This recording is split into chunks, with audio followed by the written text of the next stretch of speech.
Chimpanzees have been known to go to war with their neighbors, and they have been in their own Stone Age for at least the last 4,000 years. Let's talk about that and more fun chimpanzee facts while I sketch this little primate and her baby. So let's just turn the page and get started. Good morning, good morning, good morning. It is 5:30 in the morning on it's Thursday morning. You know what that means? On Thursday mornings, I like to pull a toy from the toy box, a random object from the Random Object Randomogrifier, and draw it and talk about it. And today's random object from the Random Object Randomogrifier is a chimpanzee.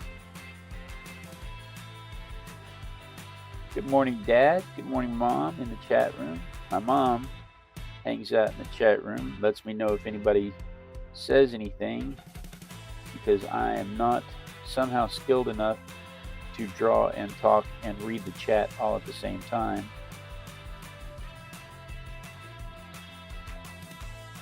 So she lets me know what's going on in the chat and talks to me on my cell phone. So you'll hear her voice now and then as we chat.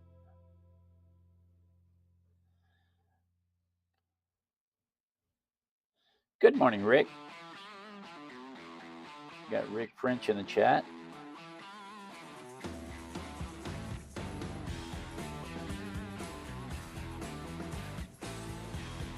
But yeah, on Thursday mornings, we actually do this every day. It's kind of a running joke for me because we actually do this every day at 5:30 in the morning. So you may want to set your notification bell so you don't miss any of them.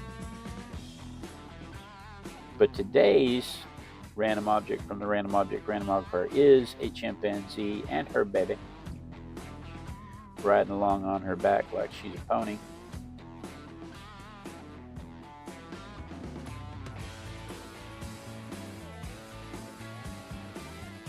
Chimpanzees have been known to organize warfare with neighboring communities. They're called communities. They're not called troops for some reason. They're called communities.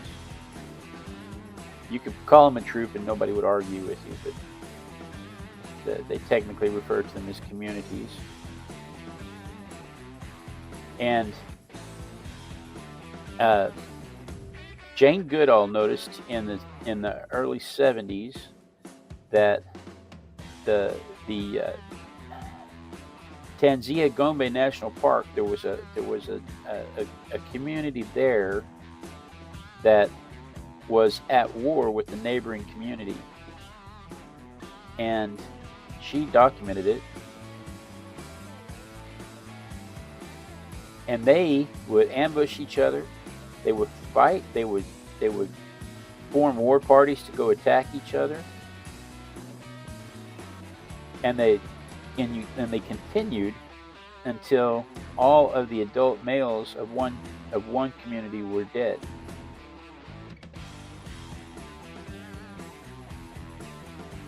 So it wasn't just a thing that lasted for a little bit. It was a full on community war. And it's not an isolated event. There was another one documented just recently in 2026 in the Uganda Kimbe National Park. There was another one documented where they were fighting, and who knows what they were fighting over? Territory, women, who knows? All important things worth fighting for, I'm sure, to chimpanzees, because people would never fight over anything like that. Hi, Claudia. Rick said Miss Pam is sleeping in this morning. That's good.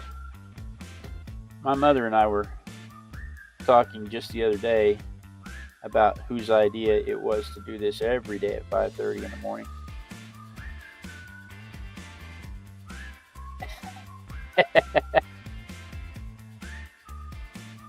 Because we don't ever sleep in. And the problem is, even if I wanted to, I couldn't.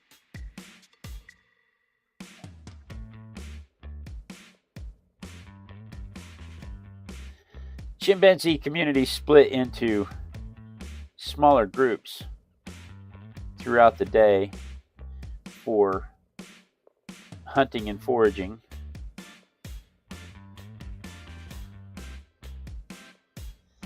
And that is significant because they come back together at night, and when they come back together, they come back together in their same hierarchy, where the alpha male and the reigning female still take over their roles, and the subordinates all get in line like they're supposed to. But the alpha males are always under attack by the younger males, because there's always another male trying to vie for the position, because that guy gets all the ladies.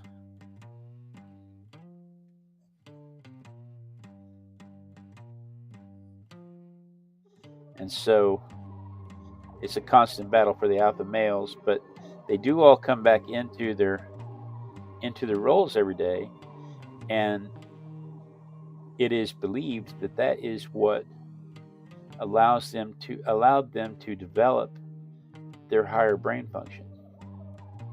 They're considered to have higher intelligence among the primates.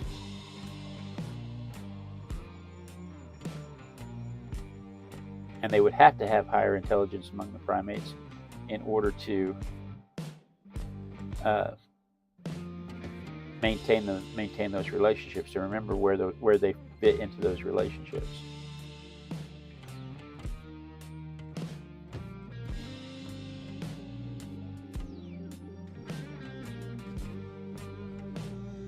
I'm getting confused with my pencil marks here. I have to remember which stray pencil mark belongs to which stray pencil mark, so that I don't move my chimp baby too far back. I'm gonna switch the pen. What you said? He said he would go flying off. He would go flying off? Yes, if you put him too far back. If I put him too far back, sure enough, she'd buck him off like a bronco. Claudia says it's raining. Rick says it's raining. It's rainy here. It's not. I don't think it's currently raining, but it has been raining for several days. We have I think they said a low pressure system sitting over the top of us, kind of like we did with Hurricane Harvey a few years ago. We have a low pressure system sitting over us, dropping about a quarter to a half an inch of rain every hour. It has been brutal. Traffic has been a monster because of it.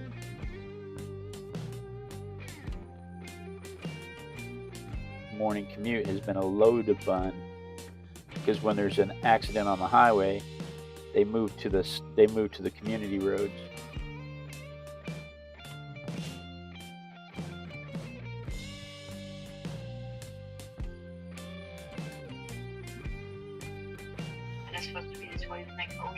And it's supposed to be this way all next week. Welcome to Houston. You know, I'll tell you, when I moved down here, I firmly believed that it rained every day at 3 o'clock. I absolutely did, because every time I came down here to visit, I was a salesman, and I know that shocks you to think that I might be trying to sell stuff, but I was in sales at the time, and I came down here about 3 times a month, and every time I came down here at 3 o'clock in the afternoon, sometime in the afternoon, and I joked about it being at 3 o'clock in the afternoon, but every afternoon it would rain. And I just believed that was the climate. Like in Hawaii, you know, we joked about how in Hawaii it rained every day at 3 o'clock. You could set your watch by it. That was a running joke for us. And I just kind of believed that that's what was going on here as well.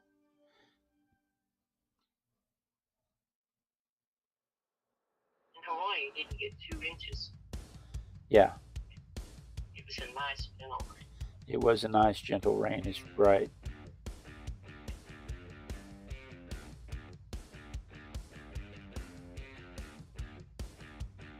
When the rain stops here, it'll be nice and toasty. I tell you what I love about it is that the weather stays in the mid 80s. You know, they talk about the heat in Houston, but the truth of the matter is 9 to 10 months out of the year, we're in the mid to upper 80s, and our lows are mid to low 70s for 9 to 10 months out of the year. 2 or 3 months out of the year, we might get some mid to upper 90s, or we might get some low 40s and 30s. But the whole rest of the year is perpetual springtime. How about I put a face on that little dude?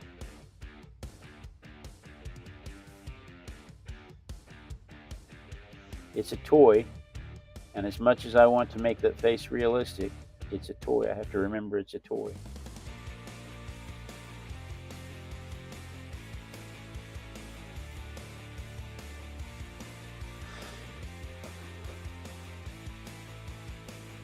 Do. So yeah, they think that the intelligence is what allows them to split into groups and then come back together. We talked about that the other day with spider monkeys too. Spider monkeys are considered very intelligent among the South American primates, among the New World primates, and they do the same thing. They split into smaller groups and then come back and reform into their standard hierarchies.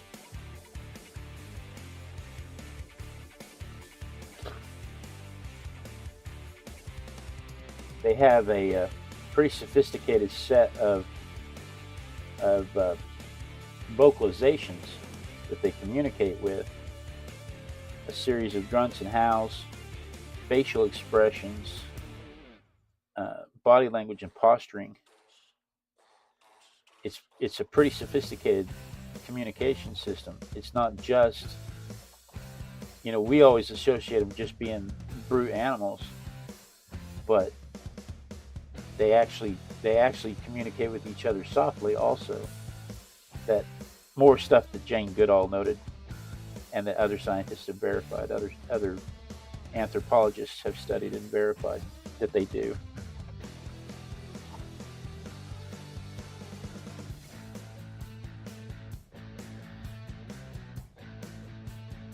This is my favorite part of the process. If I've never told you before, I should tell you that this is my favorite part of the process right here. This is the part that gives the whole thing dimension.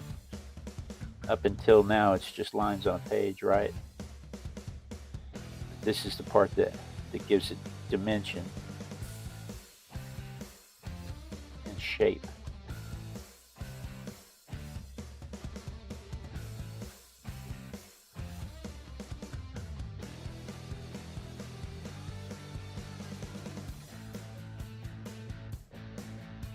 I just love this part.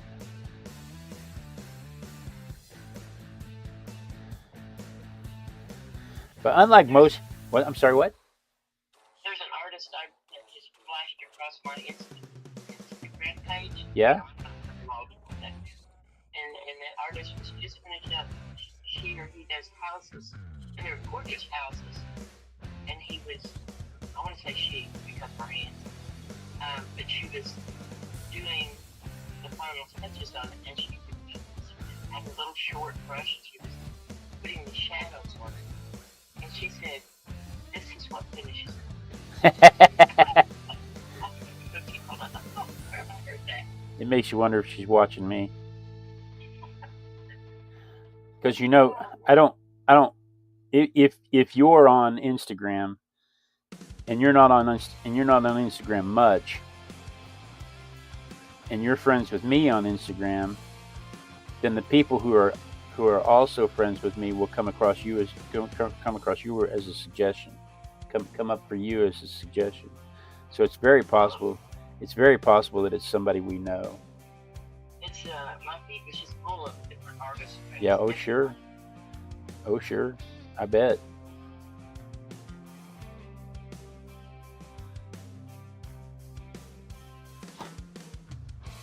But unlike other primates, you know, like the lemurs, they could count the number of different calls that they have. But the combination of the combination of body language and facial and facial expression and posturing that goes with the hoots and howls that the chimpanzees do, they have almost an infinite range like humans do.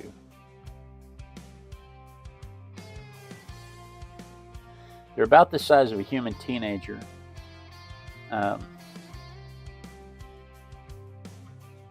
Four to 5.5 feet tall, somewhere around in that area.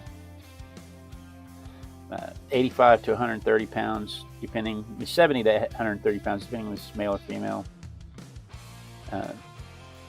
They're not too terribly huge, and they used to believe that chimpanzees. There used to be the story that chimpanzees were 5 to 10 times as strong as humans, and they are not. The one documentation of that happened was in the 20s, and it turns out that was an anomaly because she was pulling on a rope as she was instructed to do, but she was terrified, and so she had an adrenaline shot, and it was never reproduced. They could never reproduce that amount of strength again. They are stronger than us, but only by about a factor of 1.3, 1.4. And the reason is because they have more fast twitch muscles than we have. They have more dense fast twitch muscles than we have. And that appears to have been a delineation made sometime around 7 to 8 million years ago. It's believed we had a common ancestor 7 to 8 million years ago. And that was the split. One went more towards the slow twitch muscles, which are the endurance muscles, the aerobic and endurance muscles, and that's us.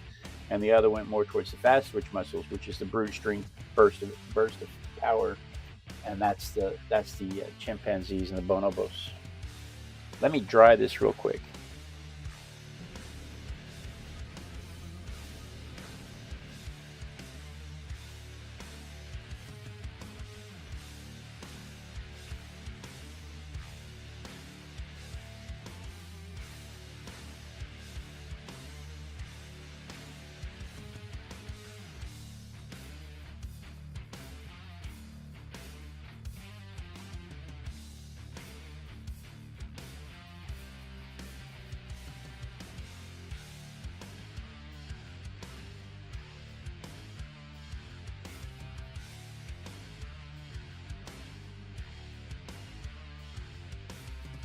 Claudia, are you trying to say that you had a downpour? Yeah. My mom and I came up with the same word at the same time. Great minds think alike.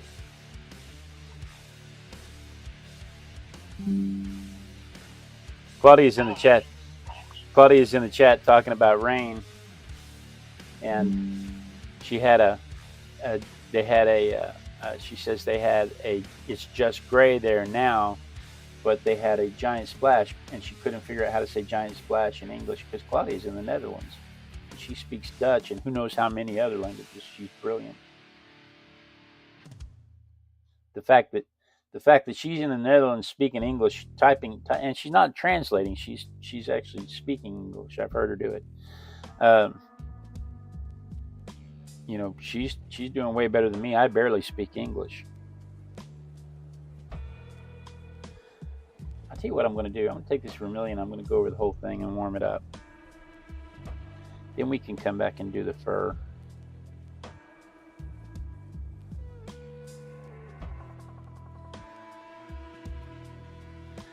Let's just warm him. Let's just warm her up. Pick her up off the page. Pick her up off the background. So their DNA is more than 98% the same as ours. And I used to think there were a lot of animals that were that way, but it's not true. Gorillas, for instance, are 80s in the 80s percentile. Whales are in the 80 percentile. Broccoli's in the 60 percentile.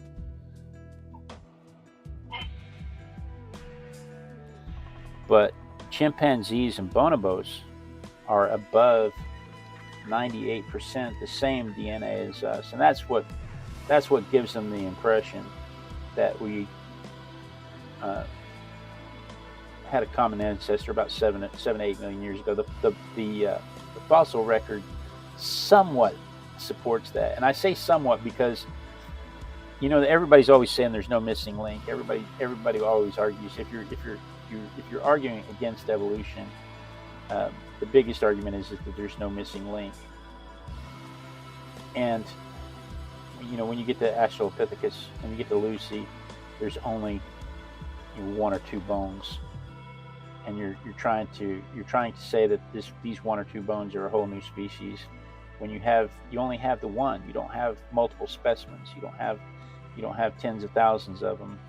You only have the one specimen, or maybe two specimens. I'm not going to argue for or against evolution, and I'm not going to argue whether or not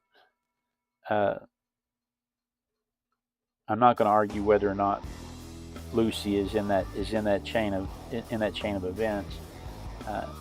I agree with it. The science that I've seen makes sense to me, but I can also see an argument against it. When you only have the one sample, it leaves plenty of room for discussion, and shutting down the discussion is not science.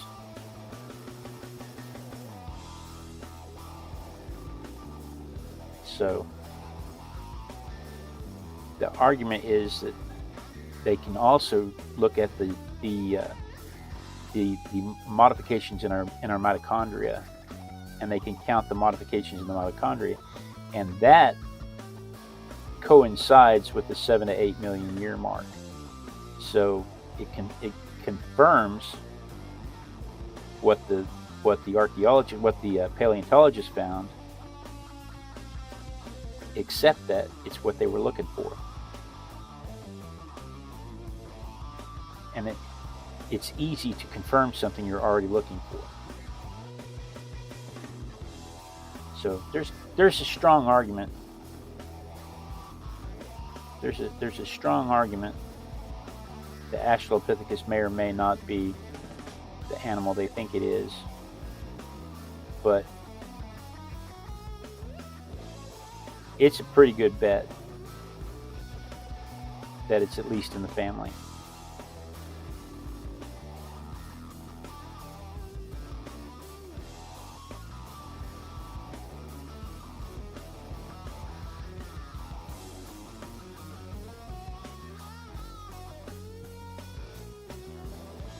But I'm certainly not going to be the guy that pounds the table and says, this is a fact and you have to agree with me, or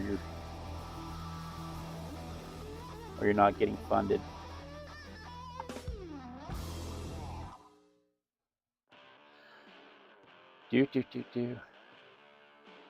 All right, let me dry this real quick. How are we doing on time? Oh, we're right on time. Look at me go. Look at me go.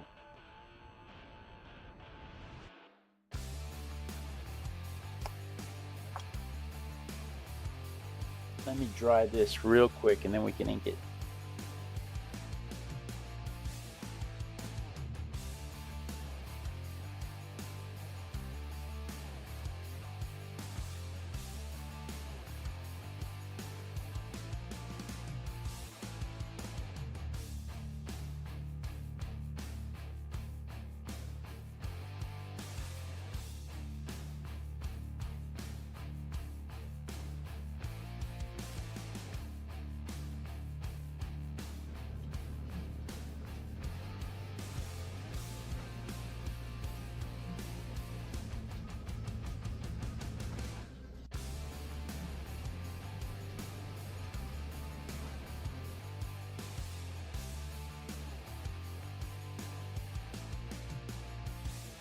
that shared DNA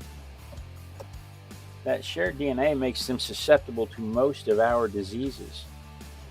There's at least 190 diseases that they know that chimpanzees are susceptible to, that humans also carry. And that includes Ebola. They had an outbreak of Ebola, and several communities died from their outbreak of Ebola. They had an outbreak of respiratory.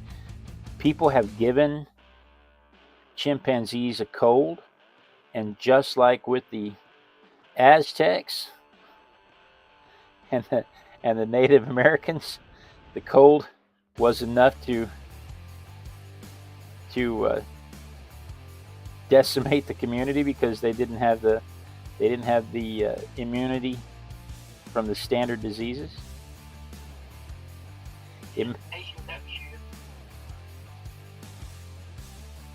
Good morning, Asian duck shooter.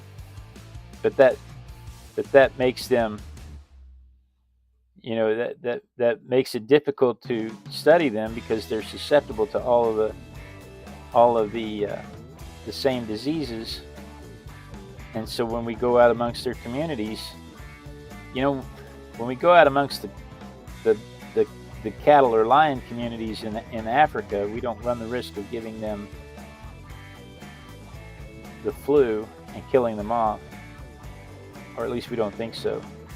But we do have that possibility with chimpanzees and other primates,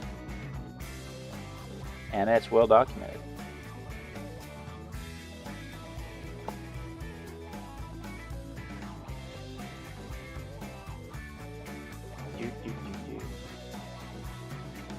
They're in there. I mentioned that they're in their own Stone Age. They have been in a Stone Age for at least 4,000 years. They started using there's I don't know if you'd call it archaeological evidence or if you'd call it paleontological evidence, but there's evidence of tool usage where they would shape rocks, not just pick up a rock and use it, but shape the rock to use it as a nutcracker or a scraper. A nutcracker, which can also be used as a hammer, but they would find the nuts and they would use the rocks, but they would shape the rock to have it just right so they could delicately crack the nut. If you take a big blunt rock and you smash it onto a nut, the nut scatters and then you're picking up little pieces. But if you shape the rock into a little hard edge, you can tap the nut just splits open, right? Well, they've discovered that chimpanzees started doing that about 4,000 years ago, and also scrapers. They were shaping rocks into scrapers, and they're still doing it. And they're teaching their children to do it. They're teaching their offspring to do it, and that is unique among the other primates as well. Today is the 4th of May of 2026. So who knows, man? In about 2,000 years or so after we've blown the planet up and the rocket ship comes back to the Earth and the planet's been taken over by apes. I mean, it could already be started. Get your hands off of me, you filthy ape. All right, so there is my chimpanzee compared to the drawing. Let's see it compared to the photograph.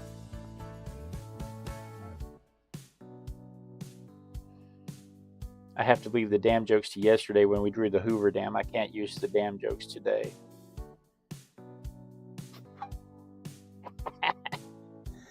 They're hard to count. They're estimated somewhere between 170,000 and 300,000. They're hard to count. But the interesting thing is that they were between 170,000 and 300,000 in the 90s, and they're still 170,000 to 300,000. They know they took a dip in the 2000s due to habitat loss and bushmeat hunting. So there's my chimpanzee compared to my perspective. very nice. They know they took a dip due to habitat loss and bushmeat hunting and the like, and poaching, but ecotourism is bringing them back, and I'm a big fan of ecotourism. People pay to go see wildlife, and that encourages the local communities to keep the wildlife safe. I'm a big fan. Yeah, we count the chimpanzees. 1, 2, 3, 4, 5, 6. I think I counted that one twice. Would you stand still? All right. So what are we doing tomorrow? Let's see what tomorrow is. Who knows? Tomorrow, oh, the mystery, the excitement, the suspense, of what could it be? Oh, well, this will be fun. It is a velociraptor claw in a fossil. So tomorrow we're going to do a velociraptor fossil. We'll talk about how these are found in I believe it's the Gobi Desert, and how China and Mongolia and all of those countries over there have made it illegal to export fossils without their permission. You can't. The fossil trade is highly regulated. The U.S. has even been involved in some high-profile repatriation cases. So we'll talk about that and more fun Velociraptor fossil facts tomorrow morning at 5:30 a.m. Texas time. So you're going to want to set your notification bell so you don't miss that. But guys, thank you so much for joining me. I do look forward to this every day when I get to this suspense. I do look forward to this every day when I get to visit with my arties, with my besties. I like to art with my besties every day. Claudia, Rick, Pamela's sleeping, so everybody be quiet. Mom, Dad, Asian. Oh, Pamela's here. Oh, did Pamela come in? Yeah. Oh, I missed it. I'm sorry. I should have said hi. I saw Rick say that Pamela was sleeping. Yeah, she snuck in. Okay, well, she's very sneaky. I underestimated her sneakiness. But Pamela and everybody, thank you so much for joining me. Asian Duck Shooter, thank you guys so much. Claudia, look out for the lightning. She says it's lightning where she is there. So you guys be careful in the rain. It's raining here as well. And be sure and tune in tomorrow. Same Artistic Biker time, same Artistic Biker channel. We dance. What did you say, Mom? Tonight. Oh, yes. Tonight is Thursday night. On Thursday nights, we do a live show. We don't teach lessons. We just art and talk about life in general. And tonight, I'm going to do some vintage glass. We found my mead making equipment. We're going through the house and organizing, which we do every year. When my wife gets out of school, she starts organizing the house again. And so we found my mead making equipment, and then I started looking for jars to put mead into, and I found a whole bunch of vintage glass that I want to draw. So we're going to do that tonight at 7 p.m. Texas time. So if you're up, Claudia, come back and see us tonight. But we dance until somebody says they see me dancing, because that's how I know that the lag is caught up to the stream and I won't get cut off mid-sentence. It gives everybody a chance to say hello and goodbye to each other. It gives you a chance to click the clicky thingies this way if you're on the horizontal, or this way if you're on the vertical. But the most important thing is that I don't get cut off mid-sentence.